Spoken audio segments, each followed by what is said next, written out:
Oh, have you mind?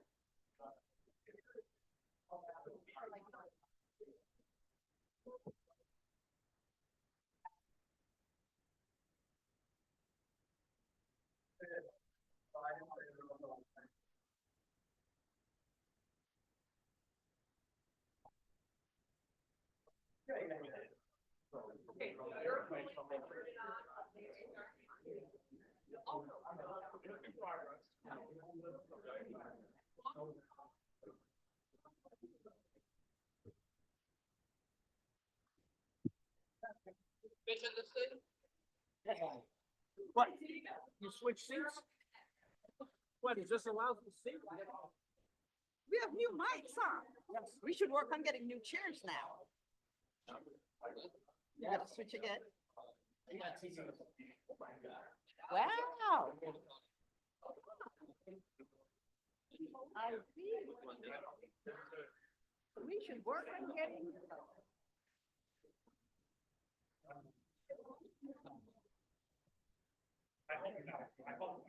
We should work on some chairs. Right.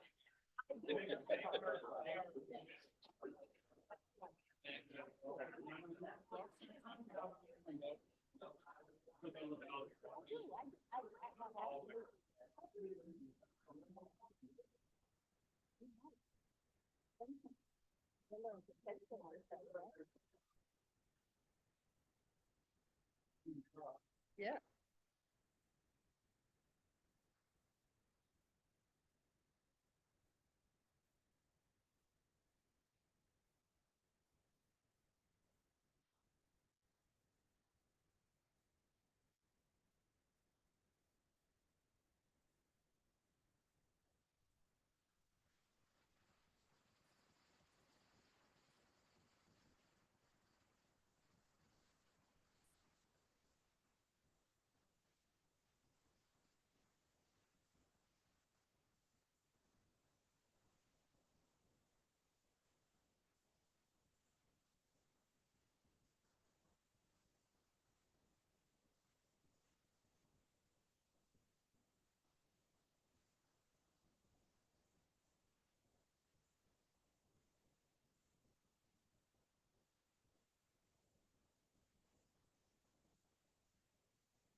Good evening. The February 24th, 2025 meeting of the Environment and Public Works Committee will now come to order. Will the clerk please call the roll? Ms. Bonnig. Here. Ms. Bonnig is present. Ms. Delvecchio Hoffman. Ms. Delvecchio Hoffman is present. Chairwoman Hugh Smith. Here. Chairwoman Hugh Smith is present. Mr. Mafucci. Mr. Mafucci is present. Ms. McIntyre. Ms. McIntyre is present. Mr. Morris. Mr. Morris is present. Mr. Sinclair. Mr. Sinclair is present. Is there anyone signed up for the public forum? That's you. No. Oh, no. Okay. Is there anyone present who is not signed up to speak who would like to address the committee at this time? Seeing no one, approval of minutes. The next item on the agenda is the approval of minutes. You have the January 28th, 2025 minutes of the Environment and Public Works Committee before you. They will stand approved unless the clerk is notified of any changes by the end of the day. The next item on the agenda is new business. Madam Clerk. Referral 25-0030, authorize the alteration of Gates Chi Ogden Sewer District sewer assets by the New York State Department of Transportation during the New York Route 33A and New York Route 259 intersection safety improvements project in the town of Chi. Move it. Moved by legislator Bonnet, seconded by legislator Mafucci. Is there any discussion? Legislator Morris. The administration, who's covering the cost of the alteration?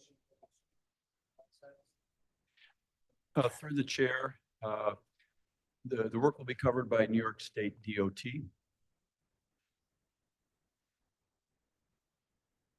Do we happen to know a dollar amount associated with that? It may be in the weeds, but if so, Through great. the chair, again, New York State DOT requires these utility work agreements. We've come before your honorable body in the past, asking for permission, authorization to enter into these agreements.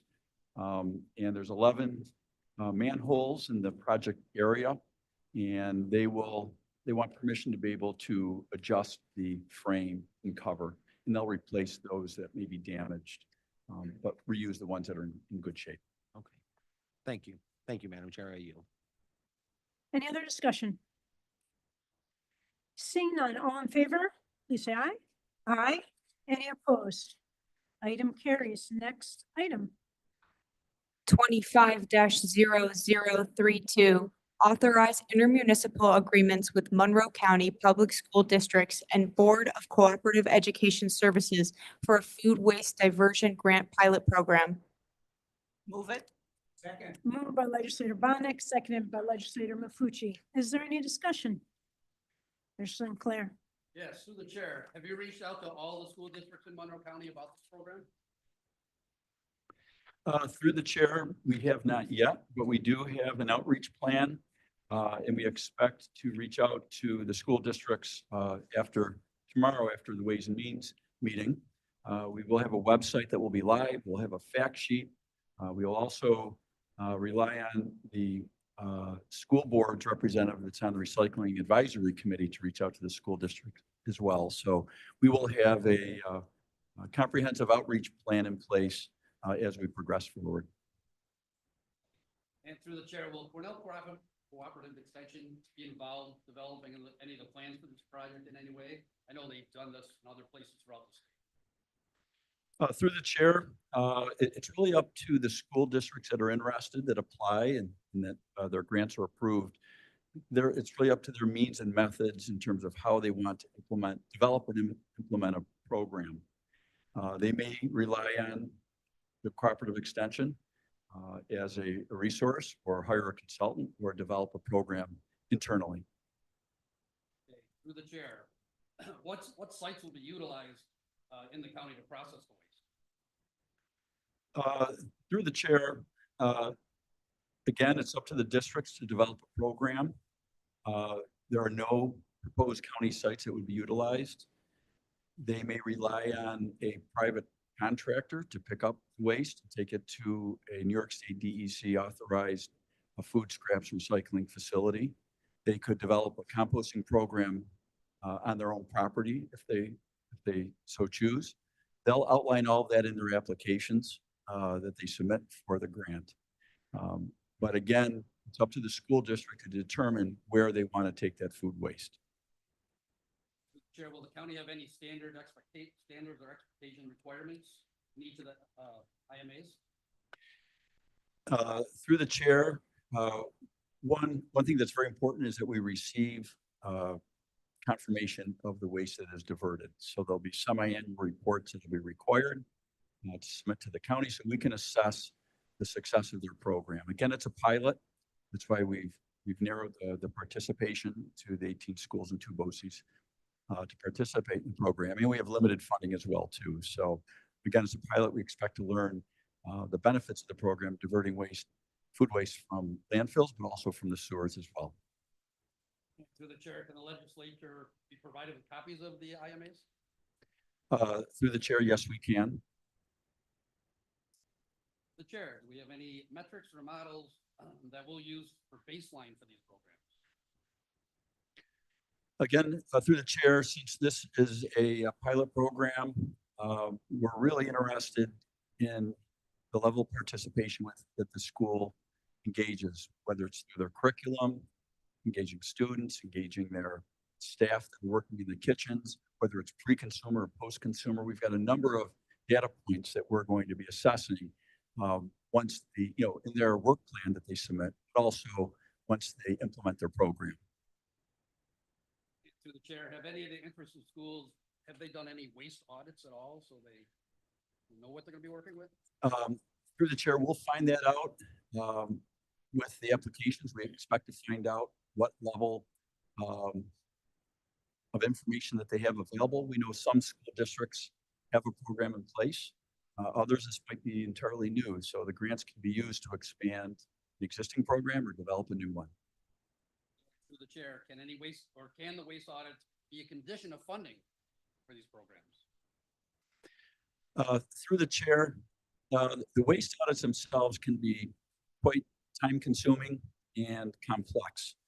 And so for the level of the grant, we felt that to do a very intensive analysis on food that they generate might be too burdensome for the school district. So what we'd like them to do is to, again, create their own program, identify what waste that they want to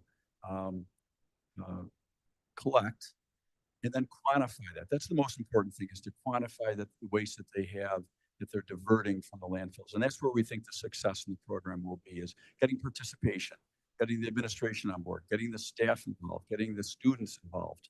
Again, it may not go to an offsite facility, it might be donated, or the school may identify ways that they can reduce the amount of food that is wasted, right? So, it's reduce, reuse, recycle, as we all know. So reducing that food waste is very, very critical. So we expect we're going to get some very creative plans. It would behoove the district to do an audit, whether it's for one school or whether it's for all schools that they might be applying for. But we expect to get some very good data. So again, through the chair, can we make that part of the application, the grants, that the schools do an audit? Through the chair, that's something we could consider. Well, we have considered to answer your question directly. My concern would be for a school district that is just engaging in a program, wants to start small, crawl before you walk before you run, doing a comprehensive waste audit into what standard might be burdensome to the district. Now, what I would maybe suggest is that if this encourage the school districts to do a waste audit so they can assess, the volume of food waste they may have. I expect that's going to be information they're going to want to provide. But if we have to document and determine type of audit that they have to conduct, I think that would be burdensome and might be a detractor for the districts that are interested in applying. But for your suggestion, we could include in there, we encourage the districts to conduct a food waste audit. Thank you. And through the chair, are there any schools currently operating these programs in Monroe County? Through the chair, we understand the Brighton Central School District has a program. We know there's others that are interested, but we'll certainly find that information out once the applications go out of others that may have a program in place. And through the chair, what is the preferred method they're going to be using to compost the waste? And what are the expected outcomes? Yep, through the chair, it's up to the districts to determine their means and methods. So whether it goes to a composting facility or it goes to a facility that might be operating an anaerobic digester, we're not prescribing where that food waste goes. But it does need to go to a New York State authorized food scraps recycling facility. As long as it's permitted, that's what's important. What we're trying to encourage is participation, that they can develop a program that's sustainable in their district, and that they can engage students, staff, and administration in a successful program. And this kind of answer that, but through the chair, so any of the facilities are going to be regulated by the DEC, and they'll be reporting to the DEC? Through the chair, they would be required to go to a state permitted facility, certainly. Whether the district, I wouldn't expect the district would need to report to the DEC. Obviously, the facility that's under permit would be obligated to report to the DEC. The districts would be obligated to report to the county. And that information would be shared in our annual report to the state DEC on materials diverted from landfill or sewer systems. So through the chair, the school district itself, you will be getting no reports, or we will be getting no reports from them. Through the chair, there'll be a requirement that the school districts provide reports to Monroe County. And we in turn provide reports to New York State DEC. And through the chair, how will these programs be administered when the schools are not in session? Through the chair, the intent is that the programs would be active during the school year. So in this particular case, and for this pilot, our intent is it would be operational, up and running for the 25-26 school year. Chair, what's the plan at the end of these pilot programs? Does the administration plan on making these programs permanent? Through the chair, all of that is really to be determined.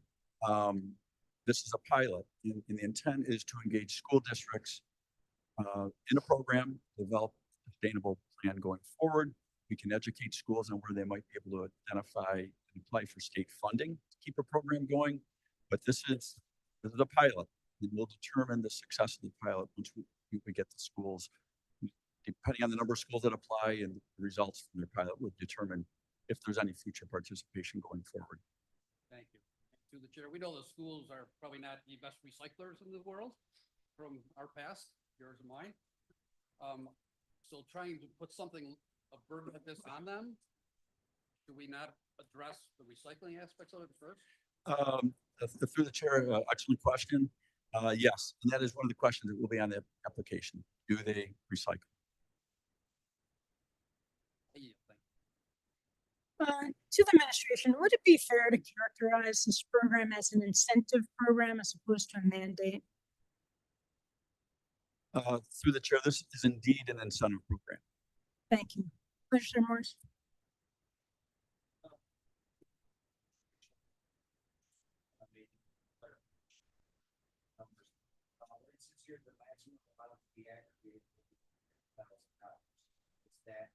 Maximum amount that the county would have to match of the No. other funds?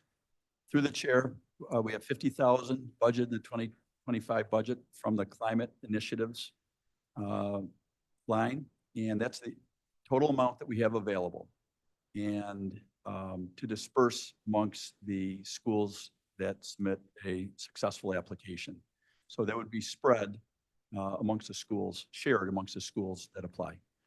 And again, through you, Madam Chair, to the administration, so when it says matching funds up to $5,000 for the 18 school districts, it caps at 50, so it's like a first come, first serve?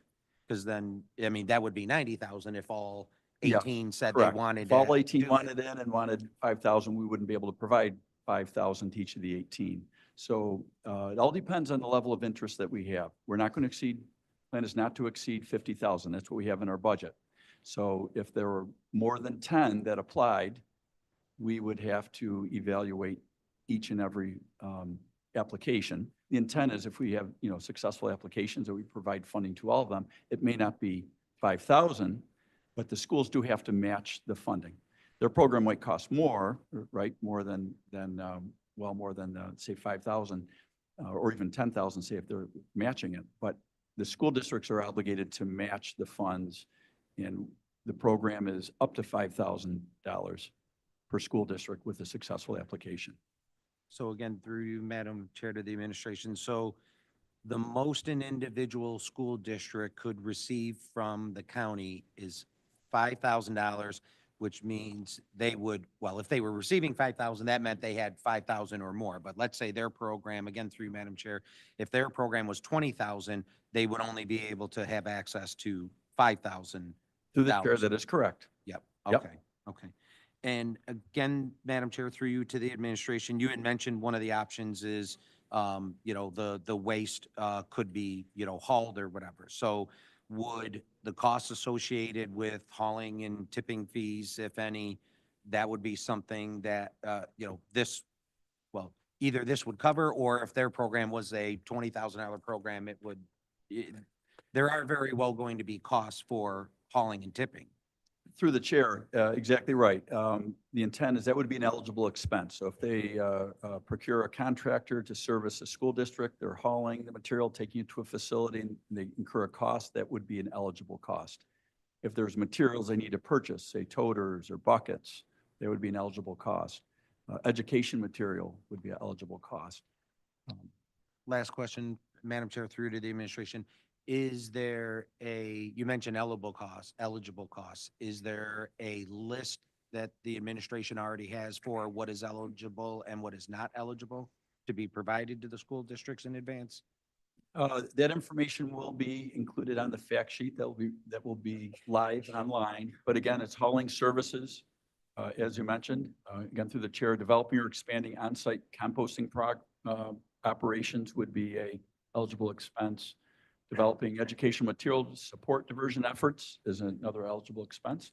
And then really any combination of the above. So we expect it's primarily the contracting support, education materials, and expanding existing programs and any materials that they need to operate their program. But that'll be provided online. Thank you. I yield, Madam Chair. Is there any other discussion? All in favor? Oh, legislator McIntyre. My question, I repeat these questions all the time, but I just want to check with everyone that I am sure that this falls into something that we could use in the future to ask for projects. Have we already thought of a way to restructure this as what our grant writer gave all low-hanging fruit? Through the chair, we intend to vigorously pursue offsetting grant opportunities for New York State, like we've been successful in the past. So we will pursue grant opportunities, explore those, and certainly pursue them. But this will also increase our ability to apply for silver certification through the Climate Smart Community. So there's an advantage there, the implementation of a pilot program. And also, it will help the school districts if they intend to apply for state grants as well, too.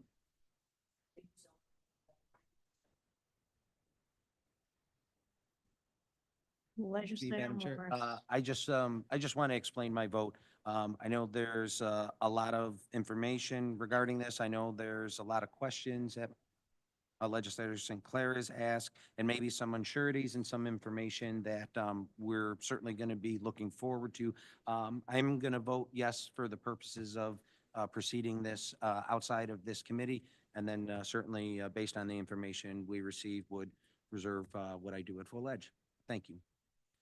Anybody else? All in favor, please say aye. Aye. Any opposed? Item carries.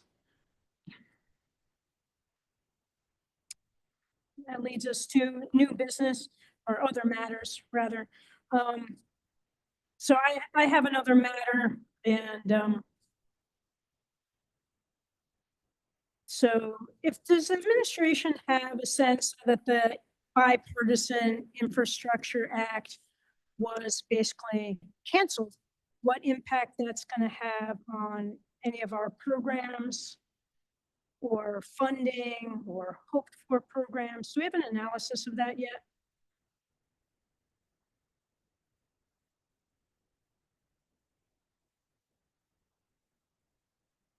To you, Madam Chair, we're certainly monitoring all of the ongoing federal funding issues, legal action around those issues. We don't have a specific analysis with respect to the infrastructure bill at this time, but that's something we can follow up on. And would it be fair to say a response be the same regarding the Inflation Reduction Act funding? That's been canceled. To you, Madam Chair, yes, it would. And my last question, could you provide us with a status report on the multimodal freight initiative, which I'm happy to receive in writing?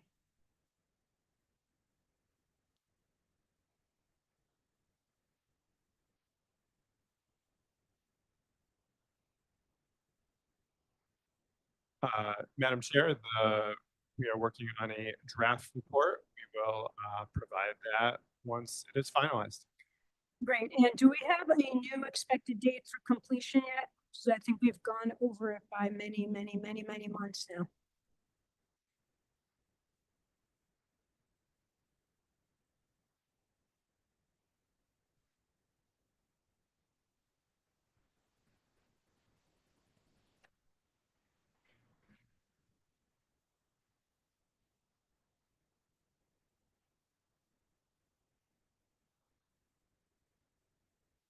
But to you, Madam Chair, we expect by the end of the second quarter. Okay, thank you. Are there any other matters to come before this committee? Seeing none, there being no other matters, the February 24th, 2025 meeting of the Environment and Public Works Committee stands adjourned. The next meeting of the Environment and Public Works Committee will be held on Monday, March 24th, 2025.